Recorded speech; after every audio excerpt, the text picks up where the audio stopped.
दोस्तों, सीरियल मन्नत में मन्नत को लगता है कि उसे अपने सवालों का जवाब अंबाला जाकर ही मिल सकता है। अंबाला जाकर ही उसे सोनिया खन्ना का पता चल सकता है कि सोनिया खन्ना इस वक्त कहाँ है। इसलिए तो मन्नत को 2 दिनों की छुट्टी चाहिए थी। अब मन्नत चली जाती है पुनीत के पास, लेकिन पुनीत कहता है कि ये सारे राइट्स ऐश्वर्या संभालती है, ऐश्वर्या ही तुम्हें छुट्टी दे सकती है।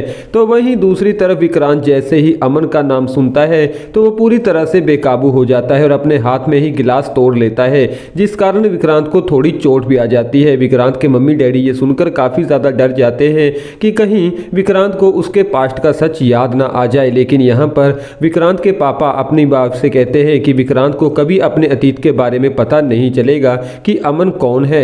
लेकिन यहाँ पर अमन की कड़ी विक्रांत के साथ जुड़ी हुई है। विक्रांत जैसे ही अमन का नाम सुनता है तो वो पूरी तरह से बेकाबू हो जाता है और एकदम से गुम हो जाता है।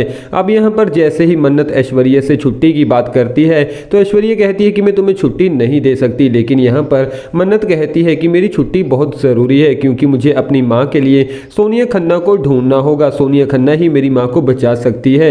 जहाँ पर ऐश्वर्या को एक बड़ा झटका लगता है जैसे ही मन्नत सोनिया खन्ना का नाम लेती है। अब यहाँ पर ऐश्वर्या को लगता है कि शायद मन्नत को सच्चाई पता चल चुकी है कि मैं ही उसकी असली माँ हूँ, लेकिन ऐसा नहीं था।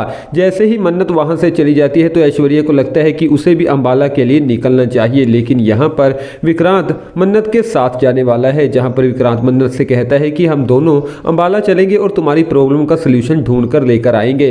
दोस्तों, कितने ज़्यादा एक्साइटेड है आप लोग इन सभी ट्विस्ट को लेकर? कमेंट बॉक्स द्वारा हमें अपना कीमती सुझाव ज़रूर दीजिएगा। Thank you so much.